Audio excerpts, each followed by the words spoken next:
In a noisy diner, everyone laughs until the waitress kneels to help the fallen old man. The door opens. Silence. The most feared man in the city walks in and calls that old man father. Overnight, the waitress becomes a target, the internet twists the truth, and a black SUV waits outside her tiny apartment. Protection comes with rules. In a secret, someone close to the boss wants her gone. He moves her to a safe house. She sees his danger and his quiet care. Then a darker hit lands. A loved one is taken, a trade is demanded, and the waitress must choose, run or walk into the lion's mouth. But there's a traitor in the shadows, and the first kind act she made may be the reason the war started.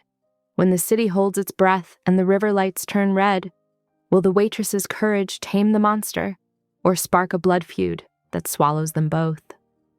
The rain drums against the diner's windows, each drop a cold reminder that June's thin jacket won't do much against the storm. She shifts her weight from one aching foot to the other, watching the driver's impassive face. His politeness doesn't mask the steel beneath. This isn't really a request. 2 minutes, she repeats, clutching her bag closer. The parking lot's puddles reflect the SUV's headlights like scattered coins. I'm not trying to be difficult, but I really do need to catch that bus. Thunder rolls overhead as if punctuating her words. The diner's neon sign casts a sickly glow across the wet pavement, painting everything in shades of red and blue. June's co-workers have already scattered, leaving her alone with the stranger, whose careful stance speaks of training she doesn't want to think about. Mr. Vale appreciates what you did for his father. The driver's voice is neutral, professional. He'd like to express that appreciation personally. June's mind flashes back to the old man's trembling hands, the cruel laughter, the phones raised to capture his humiliation. She hadn't thought twice about helping him. It was just basic human decency. But now that simple act of kindness has caught the attention of someone who commands convoys and closes diners with a word. I didn't do it for appreciation, she says, trying to keep her voice steady. The rain is soaking through her shoes now, and she can feel her socks getting wet. Anyone would have done the same. But they didn't, comes a new voice, deep and measured. June turns to find Archer Vale standing a few feet away, his expensive suit somehow unmarred by the rain. Up close, the scar that runs from his temple to jaw is more pronounced, a pale line that speaks of violence survived. His eyes are dark and focused entirely on her, with an intensity that makes her want to step back. Mr. Vale, she manages, professional smile in place despite her racing heart. Your father seemed fine when he left. I hope he got home safely. He did. Vale's gaze doesn't waver. Thanks to you, his dignity remained intact as well. A gust of wind whips June's damp hair across her face. She tucks it back, aware of how bedraggled she must look compared to his polished presence. Like I said to your driver, I just did what anyone should have done. Now, if you'll excuse me. The others didn't help, Vale interrupts softly. They filmed. They laughed. You stopped them. June remembers the shocked faces when she'd stepped between phones and the fallen man, the muttered comments about her trying to score tips. I don't like bullies, she says simply. Something flickers in Vale's expression. Approval, maybe, or recognition. No, he agrees. Neither do I. The rain continues its steady assault, but June barely notices it now, caught in this strange moment. Vale radiates a contained power that makes the parking lot feel smaller, more intimate, despite the open space. Your bus route isn't safe this late, he states, not a question but a fact. Let my driver take you home. June's chin lifts slightly. Thank you, but I've been taking that bus for 2 years. I know how to handle myself. I don't doubt that. His tone suggests he's noted her stance, her grip on her bag, the way she's positioned herself with clear lines of retreat. But tonight, you helped my father. Allow me to ensure you get home safely in return. There's something in his voice, not quite an order, not exactly a request. June studies him, reading the subtle signs, the way his hands remain visible, how he maintains a respectful distance, the fact that he's standing in the rain rather than forcing her into one of the SUVs for this conversation. I appreciate the offer, she says carefully, but I prefer to make my own way home. Instead of anger at her refusal, something like respect crosses his features. Of course, he says, reaching into his jacket. June tenses, but he only withdraws a business card, holding it out between 2 fingers. When you change your mind about that ride, or if you ever need anything else, call this number. Anytime. June accepts the card automatically, the heavy cardstock already dampening in the rain. The surface is plain black with only a phone number in silver text. "I won't change my mind," she tells him, but tucks the card into her pocket anyway. Vale's mouth curves slightly. "We'll see." He steps back, giving her space. "Good night, Miss Carver. Stay dry." She doesn't ask how he knows her name, probably read it off her name tag earlier. "Good night, Mr. Vale." As she walks toward the bus stop, she feels his eyes on her back, but she doesn't turn around. The rain continues to fall, and June's mind races with questions about the kind of man who commands such power, yet stands in a storm to thank a waitress for a simple kindness. Behind her, the SUVs remain still and silent, their headlights cutting through the rain until she turns the corner. Only then does she hear their engines start up, a low purr that fades into the storm's rumble. June's hand brushes against her pocket, feeling the edge of the card through the fabric, and she wonders what kind of door she's inadvertently opened tonight. The bus stop's shelter offers minimal protection from the rain, but June doesn't mind. She's used to waiting, used to making do. Still, she can't shake the memory of Vale's steady gaze or the weight of that simple black card in her pocket. Something has shifted tonight, like the first pebble in an avalanche, and June isn't sure whether to brace for impact or run. The alley behind the diner smells like wet asphalt and yesterday's grease, steam rising from metal grates in ghostly wisps. June shivers as cold rain trickles down her collar, the brick walls offering little shelter from the storm's sideways assault. The black SUVs form a crescent at the alley's mouth, their headlights cutting harsh shadows across puddles and dumpsters. Archer Vale extends her scarf, now carefully folded, despite its dampness. "My father will see a doctor tomorrow," he says, voice steady against the weather's chaos. "I'll ensure the clinic visit is covered." That's not necessary. June takes her scarf but doesn't put it on, twisting the fabric between her fingers. "I just want to know he'll be somewhere warm tonight." "He will be." Vale studies her with that same unnerving calm from inside the diner.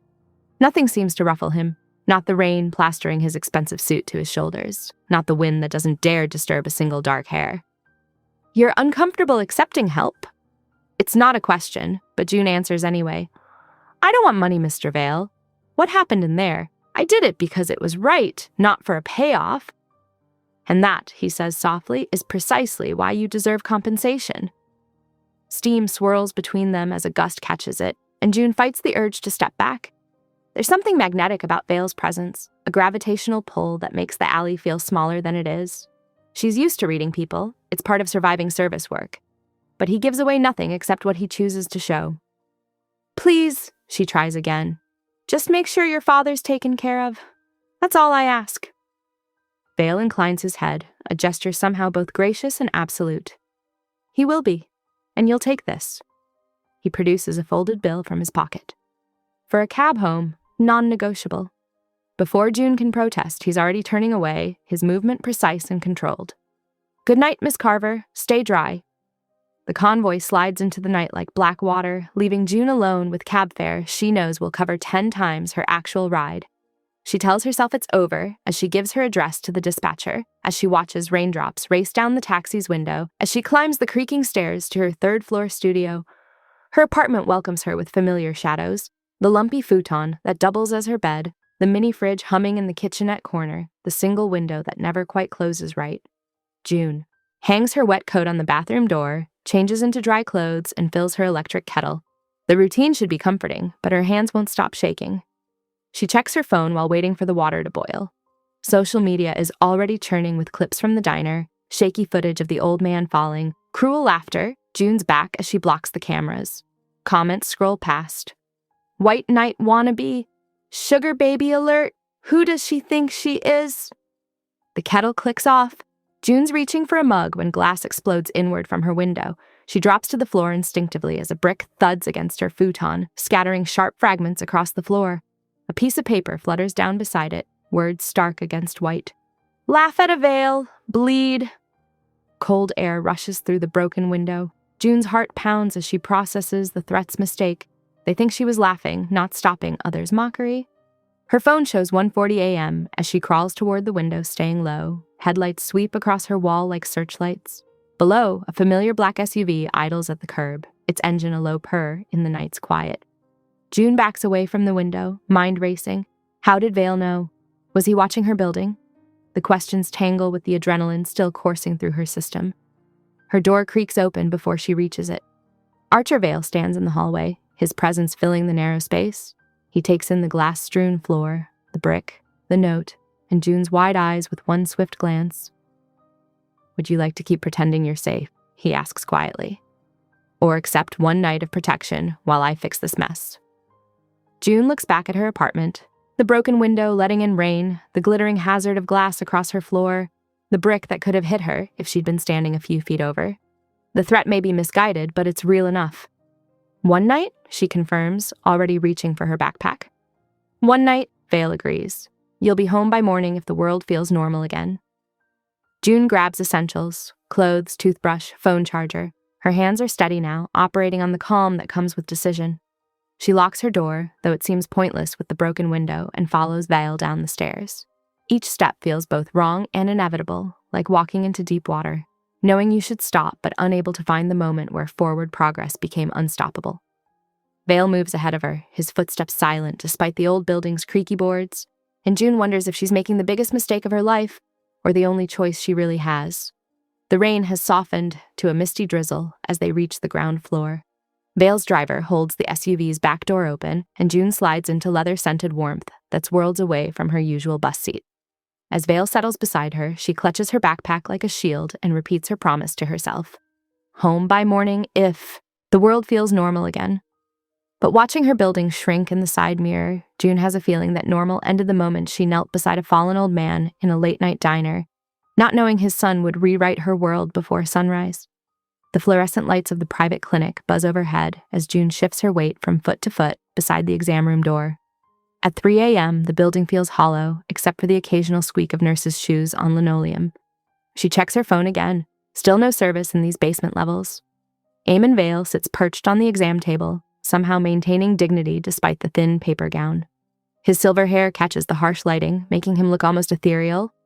The tremor in his hands has settled since the diner, but June notices how he grips the edge of the table for stability. "Come here, dear," Eamon beckons, extending one hand toward her. His voice carries the weight of old money and older manners. When June steps closer, he takes her hand in both of his. "My little lion," standing tall when others chose to mock. June feels heat rise in her cheeks. "Anyone would have—" "No," Eamon cuts her off gently. "They didn't. You did." Archer looms in the doorway, his broad shoulders nearly filling the frame. His presence seems to compress the air in the small room. Yet there's something almost awkward in how he stands, a man used to controlling every situation, finding himself in one where he can't fix everything with money or force. June's phone chirps, finally catching signal. The notification makes her stomach drop. Viral? Gold digger targets mob boss's dad? The clip has been edited, cutting out the cruel laughter, showing only June helping Eamon up while Archer's convoy arrives. Comments flood the thread with her workplace, her building address, speculation about her angle. Archer moves closer, reading over her shoulder. His jaw tightens, a muscle jumping beneath the skin. 3 days, he says, voice low and firm. Stay under protection until this dies down. 1 night, June counters automatically, though her voice wavers. I can't just disappear from work. My sister needs... The sound of breaking glass echoes down the clinic hallway. Archer moves faster than June thought possible, blocking her body with his as he steps into the corridor. A rock lies among the glittering shards, a photo taped to it. June behind the diner counter, clearly taken earlier that night. 3 days, Archer repeats, softer now, but brooking no argument. This time, June nods. The doctor arrives before she can process the implications, and June steps out to give them privacy. She paces the hallway, counting tiles, calculating missed shifts, and what she'll tell her sister.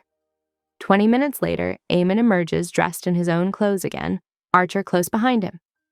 I'll see father home, Archer says, then nods to a man June hadn't noticed waiting in the shadows. Rodriguez will take you up to the penthouse.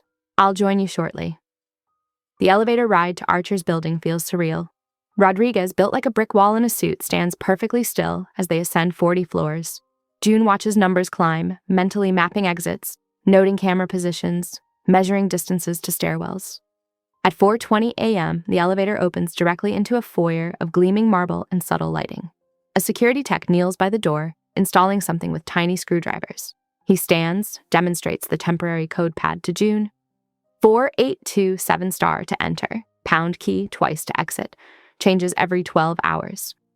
The penthouse beyond stretches out in clean lines and deep shadows, floor-to-ceiling windows framing the sleeping city. Everything speaks of wealth, but it's understated. Expensive materials in muted colors, nothing flashy or gilt. June's shoes sink into plush carpeting as Rodriguez leads her to a sitting area. Bathroom through there, he indicates with a gesture. Kitchen's stocked if you're hungry. Mr. Vale will be up shortly.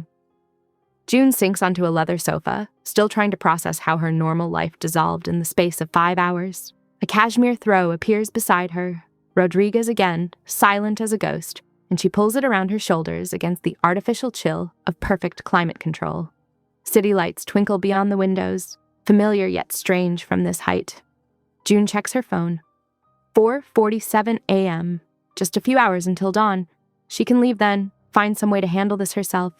The throw is too soft, the leather too smooth, everything a reminder that she doesn't belong in this world of marble foyers and private clinics.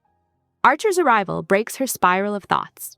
He moves through the darkness like he owns it, which June supposes he does. He steps onto the balcony, phone already at his ear. The glass door muffles his words, but his tone carries clearly. Quiet, controlled, and promising violence.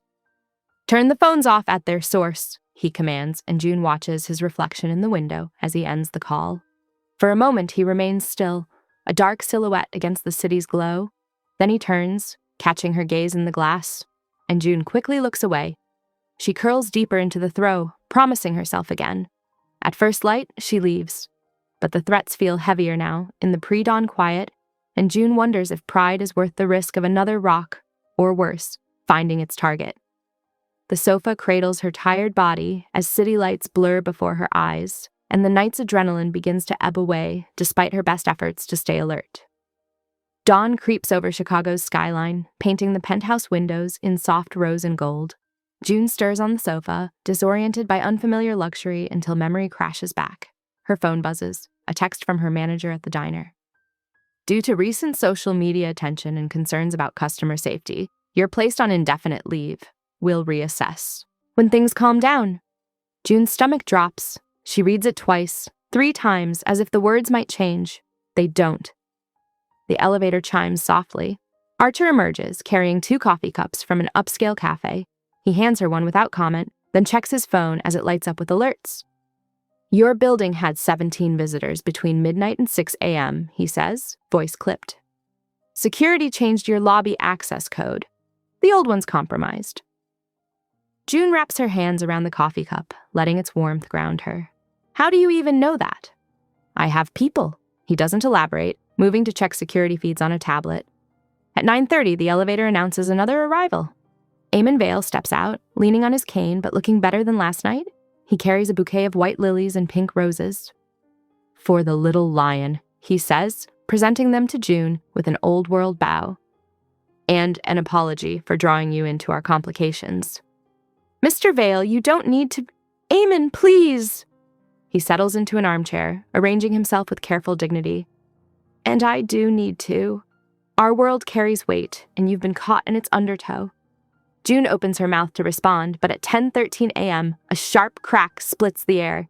The window behind her spiderwebs, and Archer moves like lightning. His arm catches her waist, yanking her down behind a marble island as another shot hits higher. In one fluid motion, he draws a matte black handgun, calculating angles through the fractured glass. He returns 2 precise shots, then speaks into a radio clipped to his collar. 3rd floor, Marshall Building, northwest corner. 2 shooters, lock it down.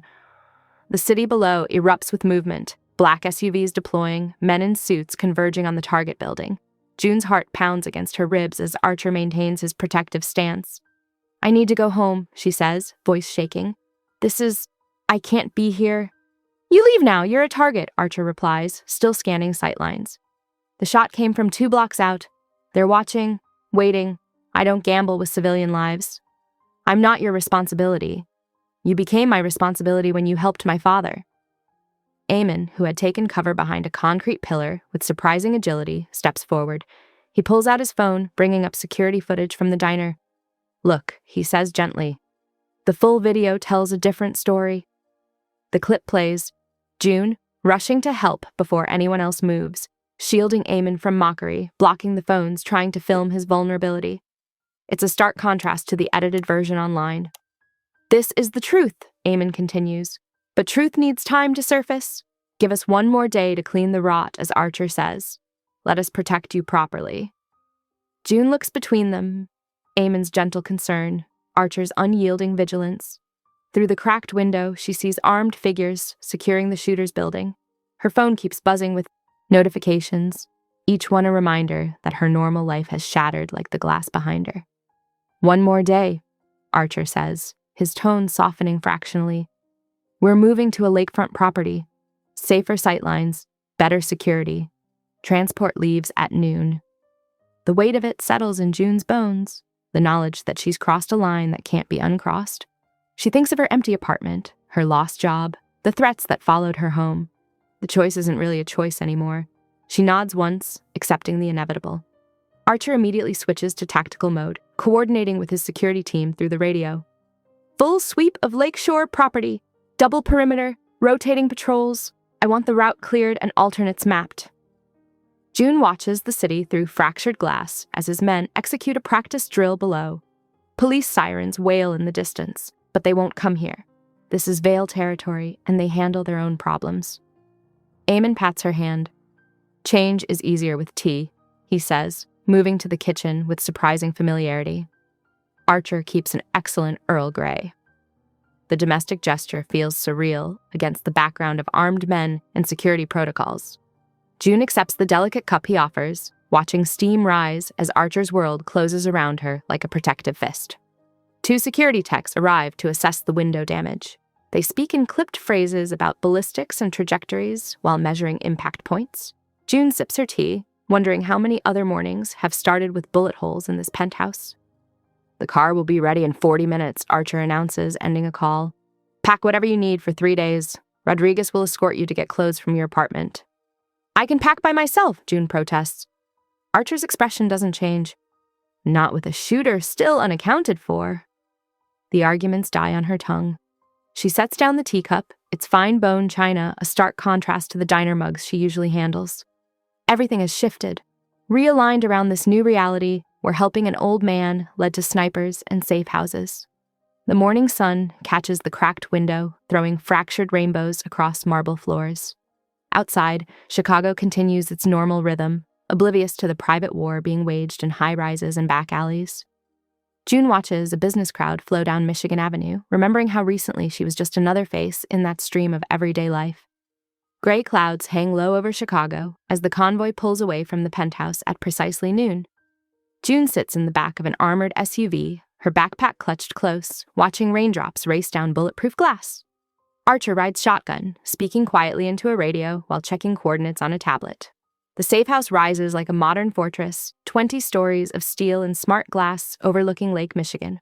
A private garage door slides open, admitting them into a climate-controlled space, where 6 identical vehicles wait in reserved spots. "Clear the floors!" Archer orders as they exit the car. His team moves with practiced efficiency, checking corners and stairwells. June catalogs everything with the sharp attention of someone used to reading a room. Security cameras pivot silently in every corner.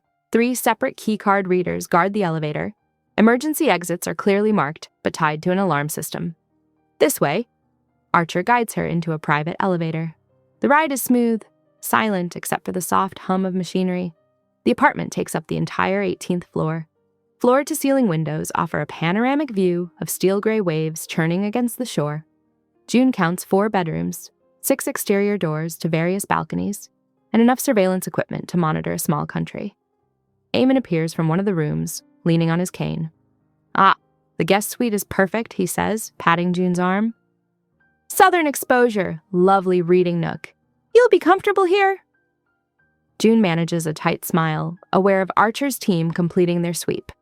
One guard takes up position in the hallway, close enough to respond to trouble, but maintaining the illusion of privacy.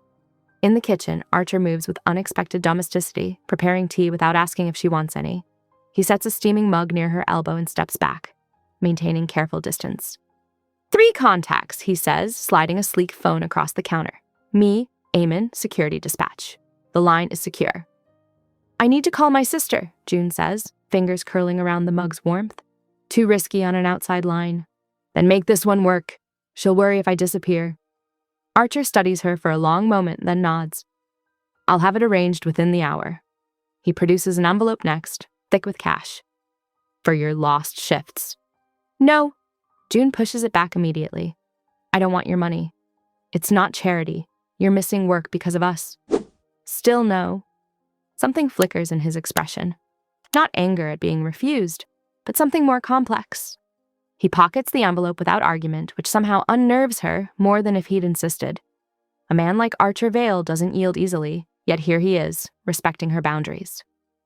Thunder rolls across the lake, rattling the windows. Eamon's hands shake slightly as he sets down his teacup.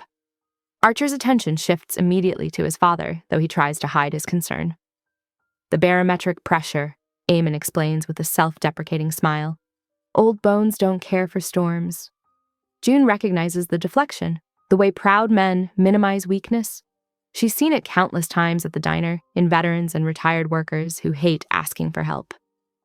The library has better climate control, Archer says, casual but pointed. Better sound insulation, too. Eamon brightens. Ah, yes, perfect for reading. June, you must join me sometime. The collection is quite extensive. The afternoon stretches into evening. June explores her temporary cage while trying not to feel trapped. The guest room is larger than her entire apartment, decorated in soft grays and blues. The bed could sleep 4 comfortably. Every surface speaks of wealth carefully understated. Archer appears in her doorway as thunder crashes again. He fills the frame without trying, power contained in perfect stillness. Everything acceptable. It's fine. She doesn't look at him directly, afraid of what she might see. How's your father? Resting. Storms. He pauses, choosing words carefully. They remind him of things he'd rather forget. The admission costs him something. June can see it in the tight line of his shoulders, the way he grips the doorframe slightly harder than necessary. He's giving her truth when he could offer platitudes. Thank you, she says softly, for letting me call Sarah. He nods, lingering longer than needed. The space between them feels charged, dangerous in ways that have nothing to do with snipers or threats. Finally, he steps back, maintaining the careful distance he's kept all day. Rain continues past midnight, softening to a gentle hiss against the windows. June lies awake in the too large bed, staring at shadows on unfamiliar walls. The sheets are Egyptian cotton, smooth as water against her skin. Everything smells of lavender and wealth, so different from her apartment's mix of laundry, detergent, and street noise. Through the open door, she sees Archer's silhouette at the end of the hallway. He hasn't moved in 20 minutes, a patient sentinel listening for anything out of place. The guard changed shifts at 11, but Archer remains, his vigil personal rather than professional. June turns onto her side, pulling the luxurious duvet higher. The mattress adjusts perfectly to her position, yet sleep feels impossible. Her mind keeps circling back to the diner, to that moment when she chose to help an old man up from the floor. Such a simple action, born of basic decency. How could she have known it would lead here, to bulletproof glass and security teams, to tea served in bone china cups, to a dangerous man standing guard while rain whispers secrets to the night?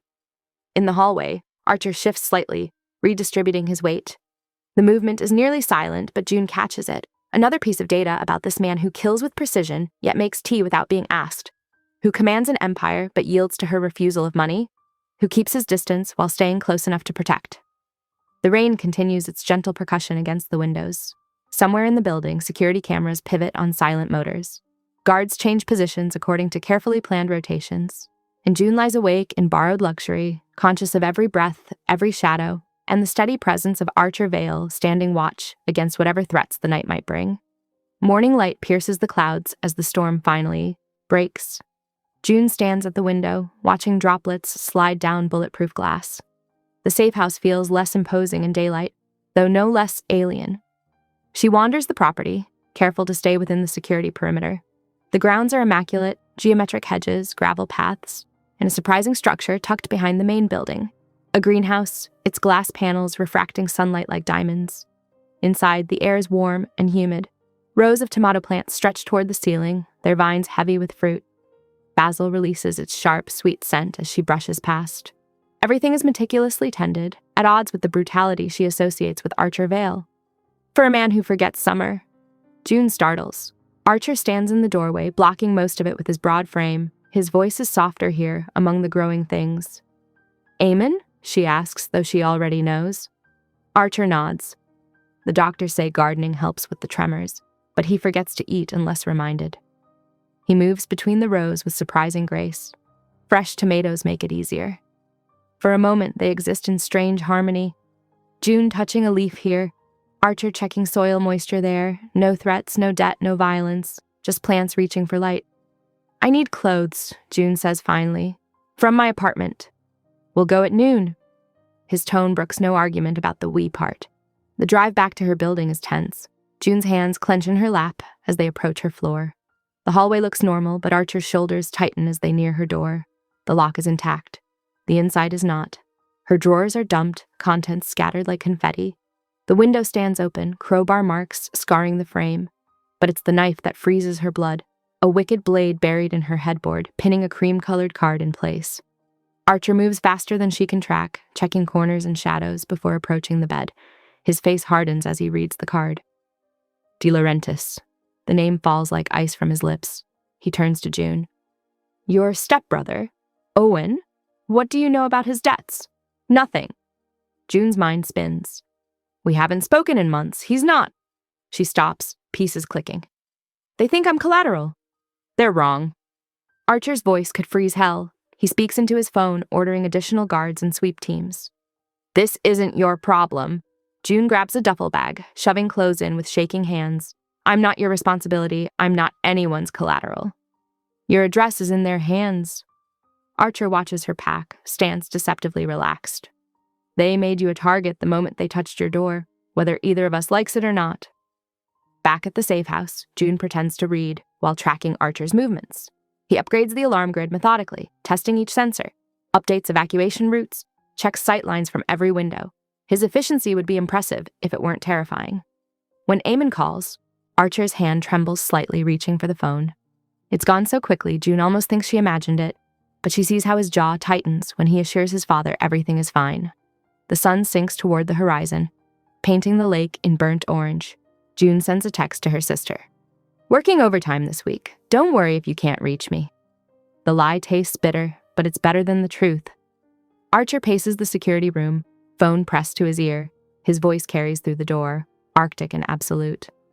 "If De Laurentiis touched her door, I will salt the earth where he stands." June shivers, remembering the knife in her headboard. She wanted normal, buses and tips and late-night coffee. Instead, she has bulletproof glass and security teams and a man who grows tomatoes for his father but speaks of scorched earth. She stares at her phone, at the lies she's telling her sister.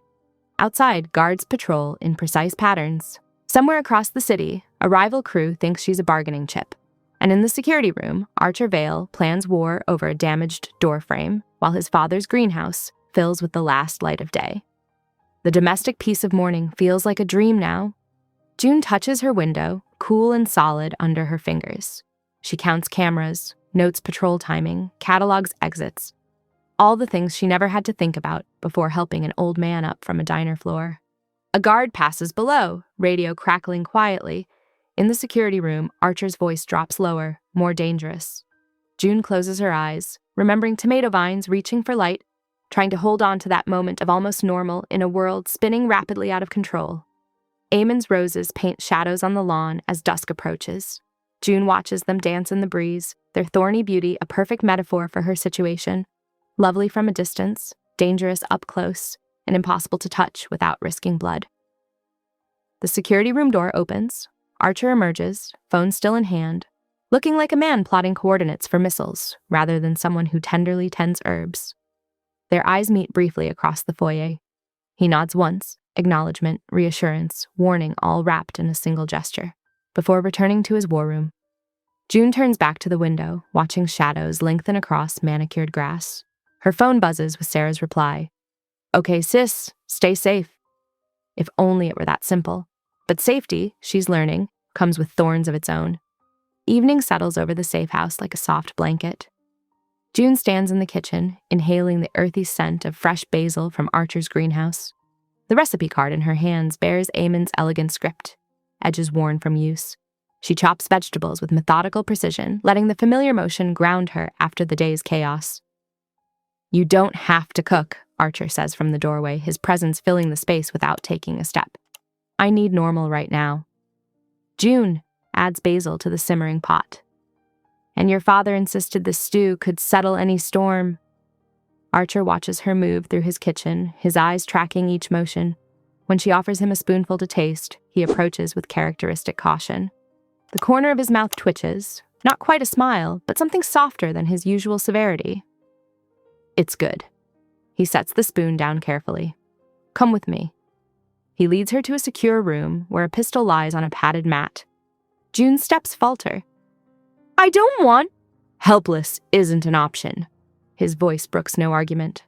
"Not with De Laurentiis in play." He positions himself behind her, adjusting her grip on the weapon. His hands are warm, precise, showing her proper finger placement and stance. The air between them feels charged, like the moment before lightning strikes. Thumb here, supporting hand cupped beneath. His breath brushes her ear. "Always treat it as loaded." June feels the duality of him, the lethal grace in his movements, the careful way he guides her hands. He is a weapon himself, honed and dangerous, yet here he shapes himself into a shield around her.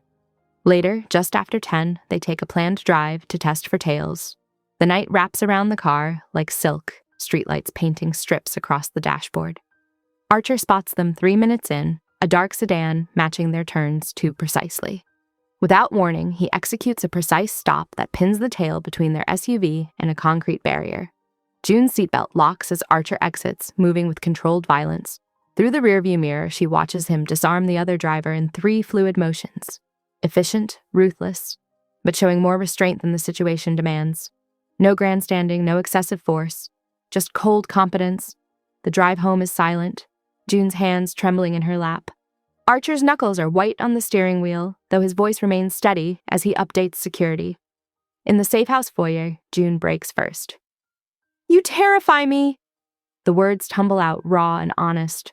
She wraps her arms around herself, meeting his gaze. "And I've never felt safer than I do right now. How is that possible?" Archer stands perfectly still, moonlight catching the scar along his jaw. "Be scared of what I am," he says finally, each word measured. "Not of what I feel for you." The confession hangs between them, heavy with implication.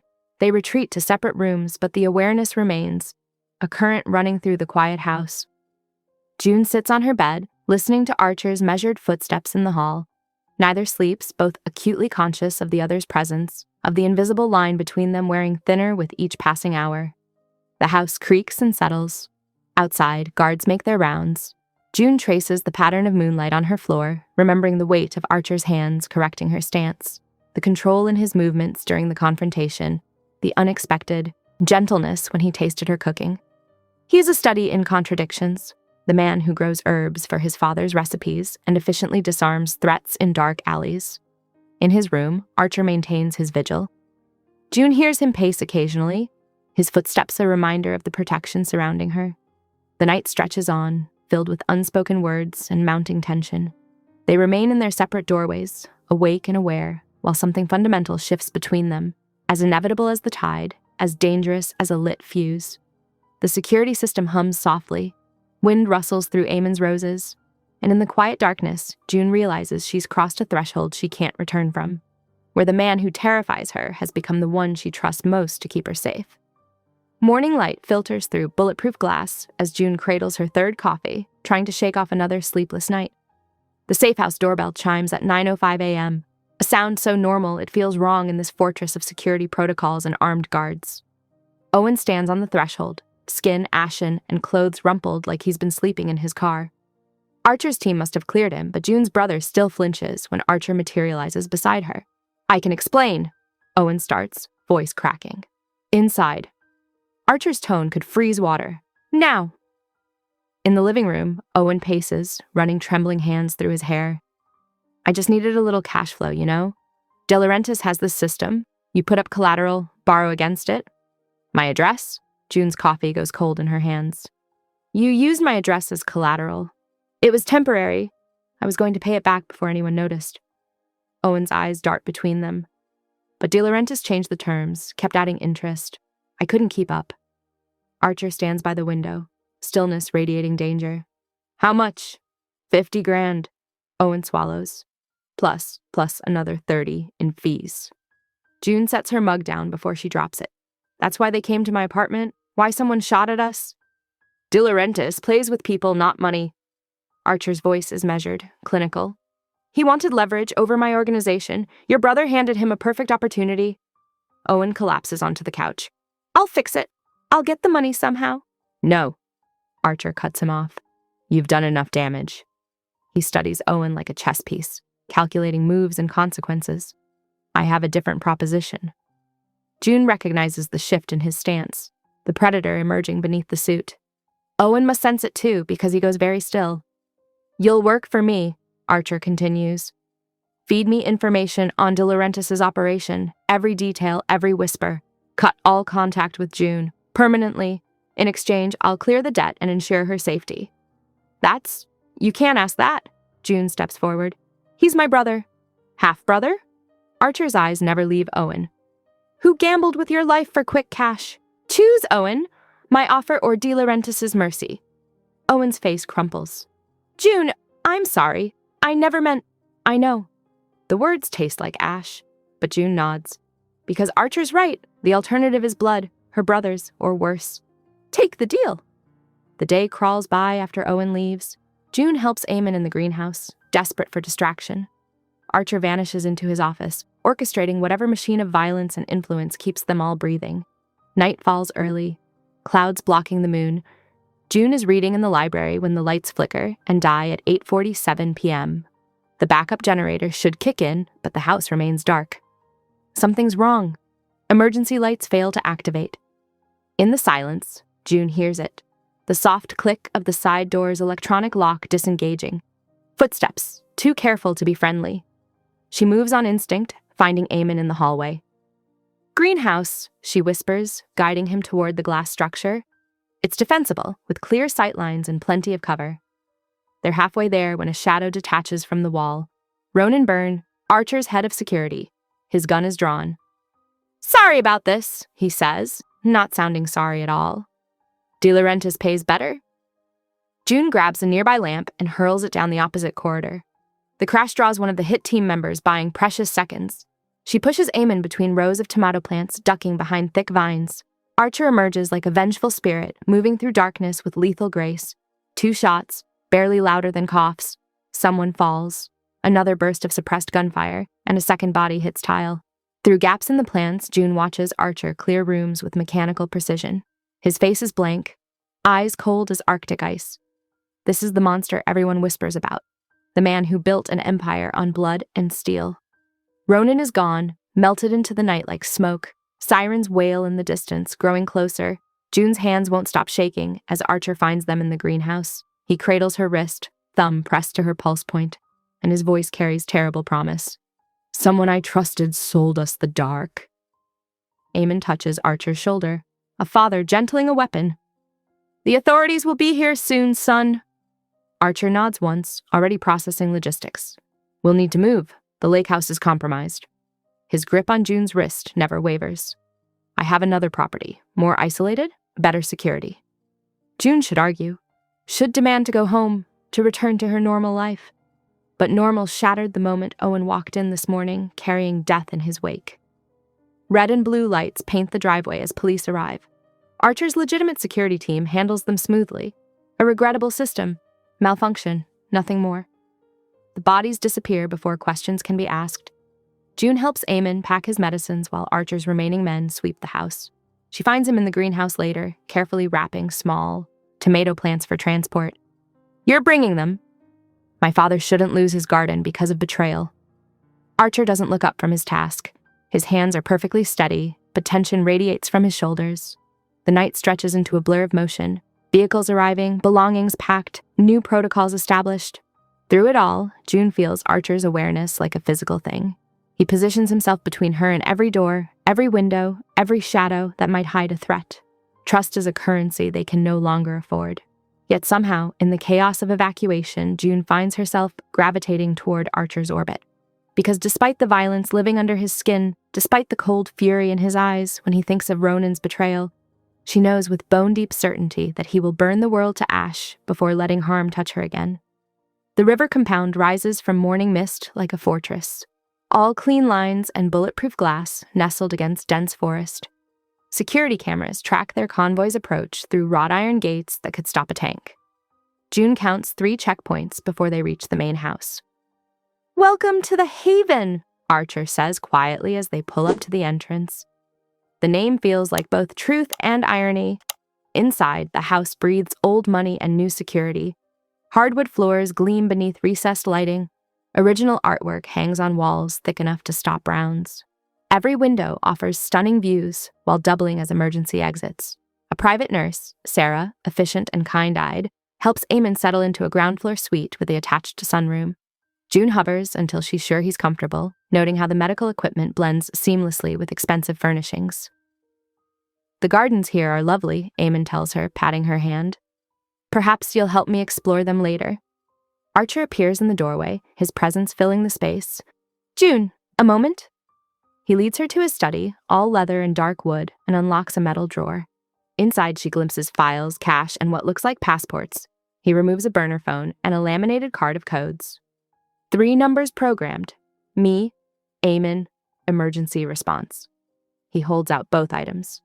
The codes access every door, gate, and safe room. Memorize them, then destroy the card. June stares at the offerings. "You're giving me free access to everything?" "Choice matters," his voice roughens. "Especially now." She takes them, fingers brushing his. The contact sends electricity skittering across her skin. The day passes in a haze of security briefings and settling in. June helps Sarah organize Eamon's medications. Archer vanishes into his office for hours, emerging only to check perimeters and give quiet orders to his remaining team. Evening finds June in the kitchen, searching for tea. Archer appears as she reaches for a cupboard, his body heat suddenly there behind her. She turns, and the air between them ignites. They crash, together like waves breaking shore. His mouth claims hers with desperate heat while her fingers clutch his shirt. He tastes like coffee and danger, his stubble rough against her palm, his knuckles whiten on the counter, caging her in. June arches into him, wanting more, wanting everything. His free hand slides into her hair, tilting her head to deepen the kiss. A small sound escapes her throat. The noise seems to break something in Archer. He tears himself away, chest heaving. June's lips tingle, her whole body electric with need. "We can't," he rasps, though his eyes say different. "Not yet. Not until—" "I know." Because she does. They're still in danger, still hunted, still figuring out what they are to each other. They separate slowly, like magnets fighting their nature. June smooths her shirt while Archer runs a hand through his hair. The tension between them hums like a live wire. Dawn arrives too soon, painting the river gold. June is already up, unable to sleep when Archer's secure phone chirps. His expression turns to granite as he checks the message. "What is it?" she asks, though dread curls in her stomach. He turns the screen. It's a photo of her and Eamon entering the clinic that first night, clearly taken from inside the security perimeter. The timestamp confirms what they feared. The betrayal started the moment she showed kindness to an old man in a diner. "Ronan," Archer says, the name like venom on his tongue. He had access to everything, every camera, every file. His jaw clenches. He's been planning this since the beginning. June's hands shake as she starts breakfast preparations. The routine helps, barely. She measures coffee and whisks eggs while Archer methodically checks every room, every shadow. His movements are precise, predatory. Sarah arrives to help Eamon with morning medications. June brings them both tea, trying to keep her voice steady as they discuss the day's schedule. Archer's laptop chimes from his office. "Found it," he calls. June follows his voice to find him scanning lines of code. "Ronan's encrypted cloud storage. He's been collecting leverage for months, waiting for the perfect moment to sell us out. Can you stop him?" "Already working on it." His fingers fly across the keyboard. "I have teams tracking his digital footprint, others watching known De Laurentiis locations. He'll surface eventually." June wraps her arms around herself, cold despite the morning warmth. And then Archer looks up, his eyes softening when they meet hers. He rises, crossing to where she stands. His hand cups her cheek with impossible gentleness. "I fix this," he promises. "I eliminate every threat, every loose end. And then..." His thumb traces her lower lip. "Then we choose what we are in daylight." The words settle in June's chest like a vow, because she sees it now. The man beneath the monster, the heart behind the violence, someone who gives her codes instead of cages, who kisses like drowning but steps back to let her breathe. Morning light streams through bulletproof glass, turning Archer's scars silver. Outside, river mist curls against manicured lawns while security teams patrol the grounds. In the kitchen, she hears Sarah laughing at something Eamon said. For a moment, it almost feels normal, almost feels like home. But June knows better now, knows that safety is an illusion bought with blood and bullets, that trust must be earned one choice at a time. Archer returns to his laptop, back straight with deadly purpose. June heads to the kitchen to finish breakfast, the ghost of his kiss still burning on her lips. They orbit each other like binary stars, pulled together by forces neither can fight, both knowing that before they can choose love, they must first survive the dark. The afternoon sun slants through bulletproof glass as Archer's laptop screen flickers to life. Security footage shows June's sister Amy walking across her college campus, textbooks clutched to her chest. A black van slides into frame, 2 men in maintenance uniforms, a chloroform rag, gone in seconds. June's coffee mug shatters on the floor. Archer's fingers fly across keys, pulling up traffic cameras, following the van's path until it vanishes into a warehouse district. His jaw locks when a video call request pings through an encrypted channel. De Laurentiis' face fills the screen, all theatrical smiles and dead eyes. Behind him, Amy sits zip-tied to a chair, scared but unharmed. "Quite the family resemblance," De Laurentiis muses. "Same stubborn chin, same fire in the eyes." June grips the back of Archer's chair until her knuckles white out. "Let her go. She's innocent." "Innocent," De Laurentiis laughs. "My dear, no one touching the Vale family stays innocent long. But I'm a reasonable man, a simple trade. You for her, plus 10 million in clean bills and the river territory from Pike to Marshall. You have 1 hour to decide." The screen goes black. Archer's already on his phone, voice glacial as he orders a war room assembled. Maps spread across tablets. Thermal imaging of known De Laurentiis properties floods monitors. Teams of men in tactical gear file into the compound, checking weapons. "I'll burn his empire to ash," Archer says, plotting strike points. "Every safe house, every racket, every..." He stops, noticing June's expression. "No. Whatever you're thinking, no. He'll kill her if you attack.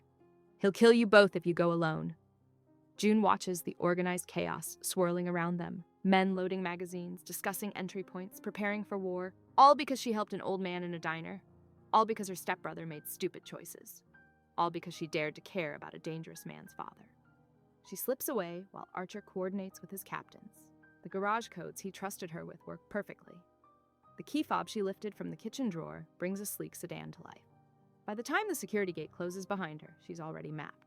The most likely meeting point, the abandoned Riverside Ferry Terminal where De Laurentiis once ran smuggling operations. Her phone buzzes. Archer. She sends it to voicemail and tosses it out the window. No tracking, no traces. The city blurs past her windows as she drives, mind racing through scenarios. De Laurentiis wants theater, wants to humiliate the Vales by making an example of her. Fine, she can work with that.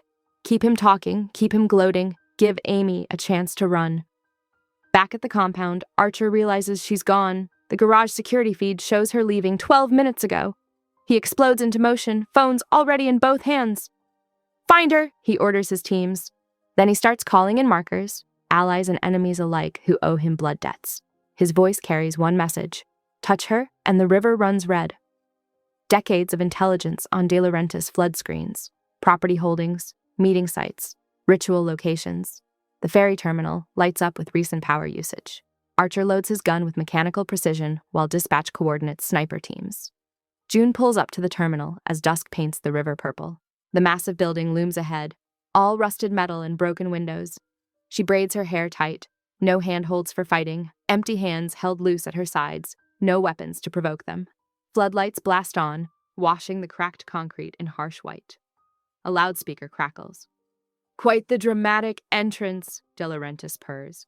Though I expected more backup.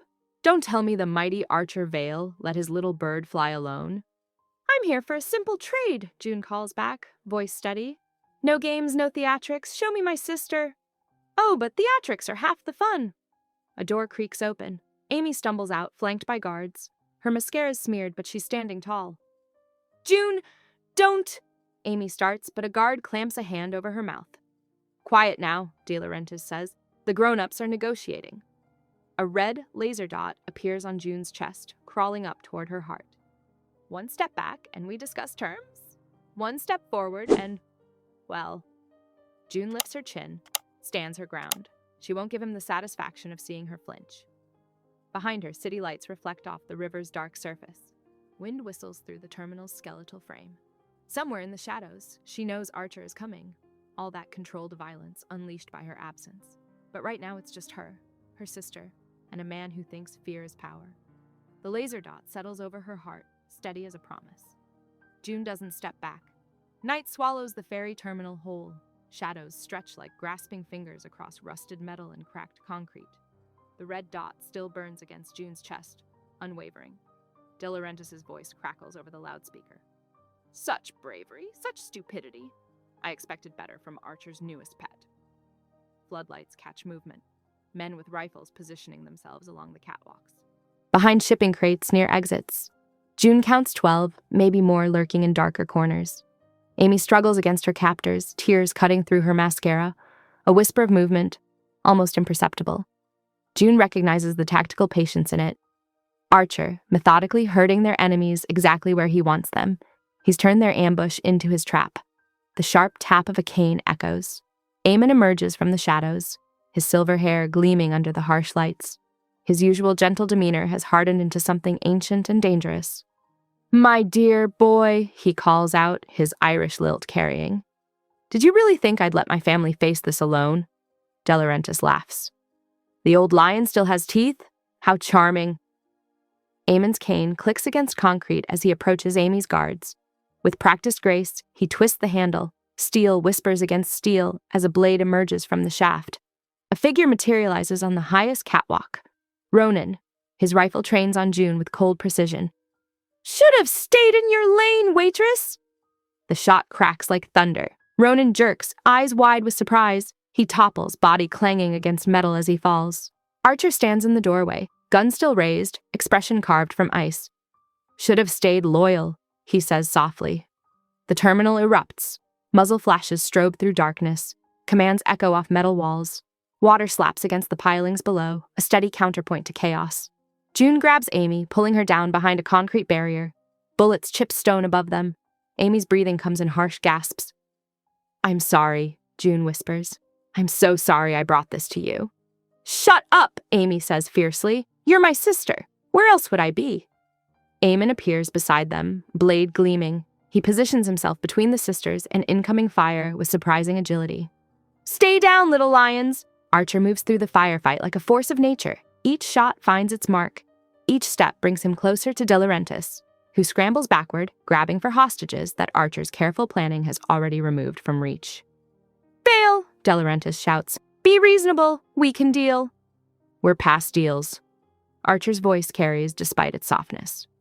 You threatened what's mine. The girl? She's nothing. A waitress. Since when does Archer Vale lose his head over serving staff? Since she showed mercy to my father when your men would have filmed him falling. Archer advances steadily. Since she chose to face you alone, rather than risk others dying for her. Since she proved herself worth burning your world for. De Laurentiis backs toward June's position. His foot catches on debris. He stumbles. In that moment of imbalance, he lunges. Not for escape, but for June. His fingers brush her arm. Archer moves. The shot is surgical, almost gentle in its precision. De Laurentiis crumples mid-reach, shock frozen on his face. No grand speeches, no dramatic last words, just the quiet finality of consequences. Silence crashes in like a wave, water laps at the pilings, spent brass tinkles across concrete. The terminal feels cavernous now, empty of all but aftermath. Archer crosses to June and Amy, holstering his weapon. Blood spatters his suit, none of it his own. He cups June's face in his hands, pressing a kiss to her forehead. that feels like a benediction and a claim. "Don't ever run from me again," he murmurs against her skin. "Don't ever make me feel I have to." He nods once, understanding the terms of their treaty. Then he turns to his team, already moving efficiently through the space. "Scrub the cameras," he orders. "Clean the scene. Get my family home." Amy looks between them, mascara streaked and shaking but alert. "So, I'm guessing you don't actually work overtime at the diner anymore?" June manages a watery laugh. Archer's hand settles at the small of her back, warm and steady. Eamon sheaths his blade back into the cane with a soft click. "Perhaps we should discuss career changes over tea. I find chamomile excellent for nights like these." Teams of cleaners sweep in with practiced efficiency. Evidence disappears, brass vanishes, blood is erased. Soon the terminal will hold nothing but rust and shadows again. Archer guides them toward the exit, his touch gentle but possessive. June leans into him slightly, accepting the support. Amy stays close to her other side while Eamon follows, keeping watch even now. Outside, the river reflects city lights like scattered gems. Sirens wail in the distance, but they'll find nothing when they arrive. The night holds its secrets close. Black SUVs idle at the curb, engines purring. Archer opens the door for June and Amy, then helps Eamon into the front seat. Before joining them, he pauses to survey the terminal one last time. His expression is that of a man calculating debts paid and balances restored. The convoy pulls away from the waterfront. June watches the terminal recede in the side mirror until darkness swallows it completely. Her fingers find Archer's in the shadows between them. "Home?" she asks softly. His thumb traces her pulse point. Home. Blue and red lights pulse in the distance, but they'll find nothing here. The cleanup teams move with practiced efficiency, bleaching footprints from concrete, collecting brass, erasing every trace that violence walked these halls. June watches from the SUV as strangers in dark clothes make history disappear. Her hands won't stop shaking. Not from fear, not anymore. The tremors come from understanding the scale of what Archer unleashed because someone threatened what he considered his. The river still laps against the pilings, indifferent to the bodies it won't receive tonight. Amy dozes against her shoulder in the back seat, exhausted from terror and relief. Eamon sits in the front, his cane across his knees, watching the city scroll past with ancient eyes. At the compound, Archer's people disperse like smoke, some to monitor police channels, others to scrub security footage, all of them avoiding their boss's shadow as he guides June inside. In his office, Archer removes an envelope from his safe. The paper is heavy, expensive. When he presses it into June's palm, she feels the weight of freedom inside. "Enough to disappear," he says quietly. "New papers, clean start, if you want air without gunpowder in it." June studies the envelope, then his face. In the harsh office lights, she sees every scar, every line carved by violence and control. But she also remembers gentle hands in greenhouse soil, the way he makes tea without being asked, how he gave her door codes because choice mattered. She holds the envelope out to him. "I don't want to disappear." His expression doesn't change, but something shifts in his eyes. "June, I want a life," she continues. "Not one built on your guns or your money, but maybe one with the man who grows tomatoes because his father forgets summer. The one who makes Earl Grey at midnight and teaches self-defense instead of just ordering protection." From the doorway, Eamon speaks softly. "Power without love is a heavy crown, son. No man can carry it alone forever." Archer's jaw works. He takes the envelope back, movements precise. "What I am doesn't change because you see the margins of it." "No," June agrees. "But what you choose to be might." The next hours blur into motion. Archer works his phone, voice clipped as he reassigns crews and closes accounts. Each call strips away another layer of empire, not dismantling it completely, but pulling back the visible edges until what remains is lean enough to protect without drawing eyes. June learns the shape of it in fragments. Ronan's betrayal ran deep, threading through years of operations. Trust, once broken, leaves hairline cracks in everything it touched. Archer tests each fracture methodically, cutting away rot before it can spread. In the kitchen, June makes tea while her sister raids the industrial refrigerator. The normalcy feels surreal after everything. Amy complaining about campus food while June finds mugs, as if they hadn't spent the night in a firefight. "So," Amy says around a mouthful of leftover pasta, "my sister's dating a mob boss. We haven't actually discussed labels yet." Pretty sure willing to start a war over you counts as relationship status. June throws a dish towel at her. The laughter that bubbles up feels raw but healing, like the first breath after breaking surface. Near dawn, they drive to June's apartment to pack. The building feels smaller somehow, the studio apartment a remnant of a life already fading at the edges. They fill 2 duffel bags with clothes and photos, books and memories.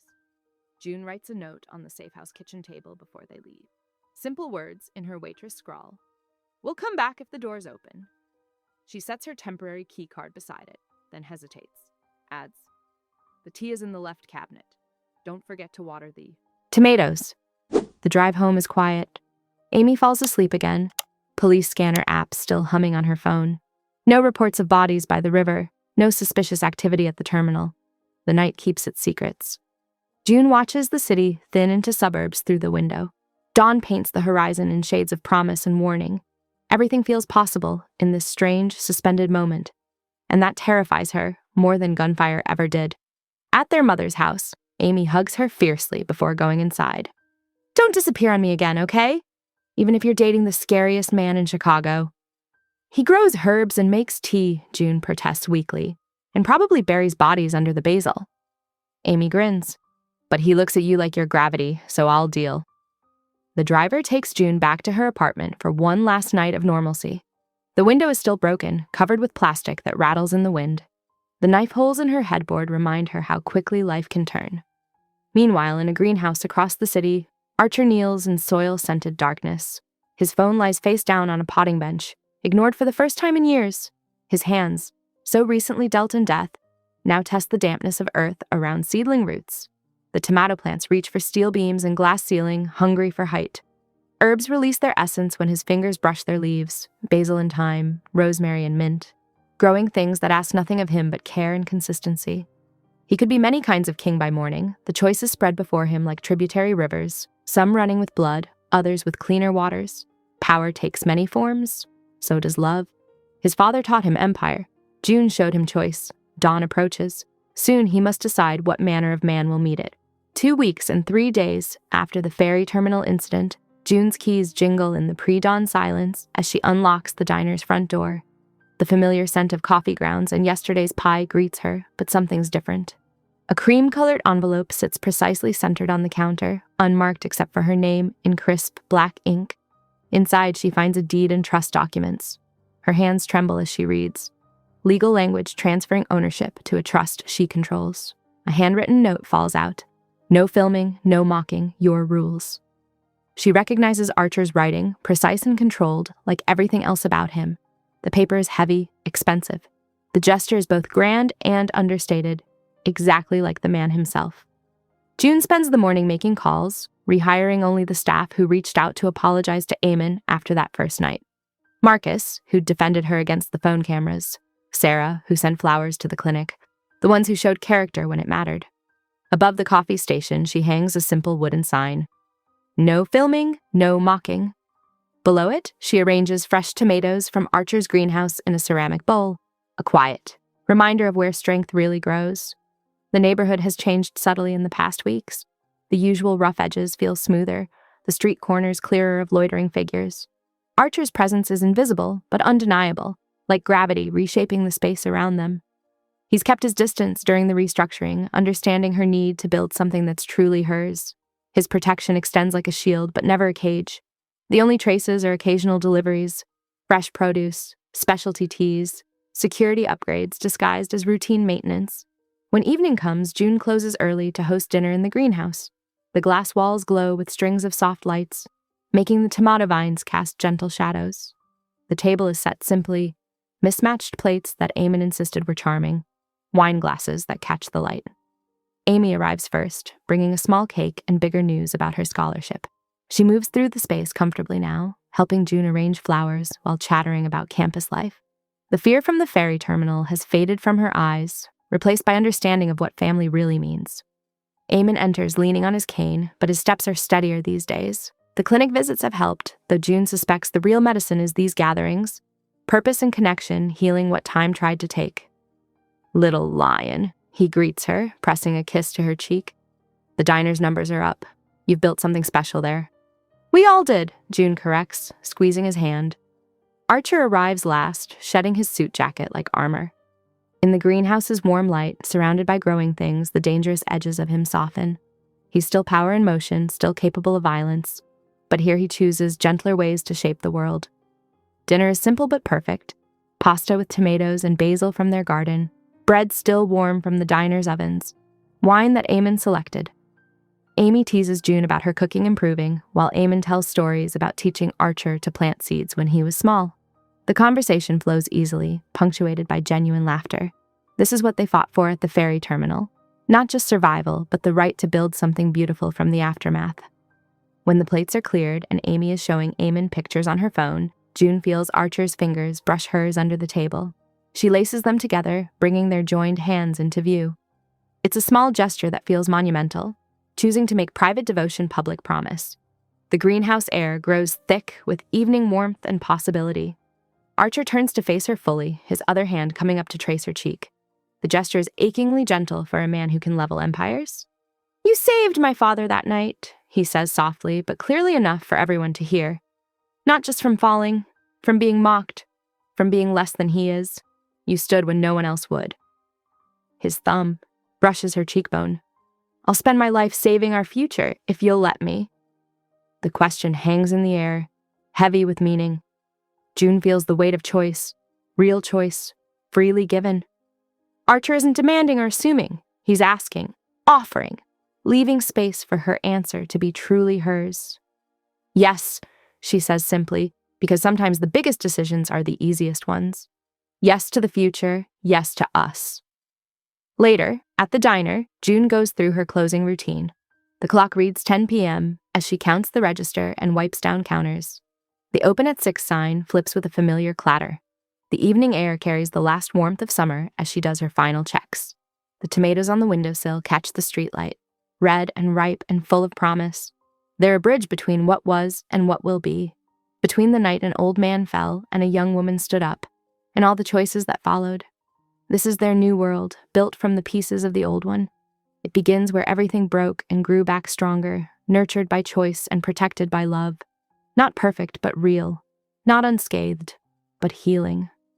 June locks the door, and the bell chimes one last time,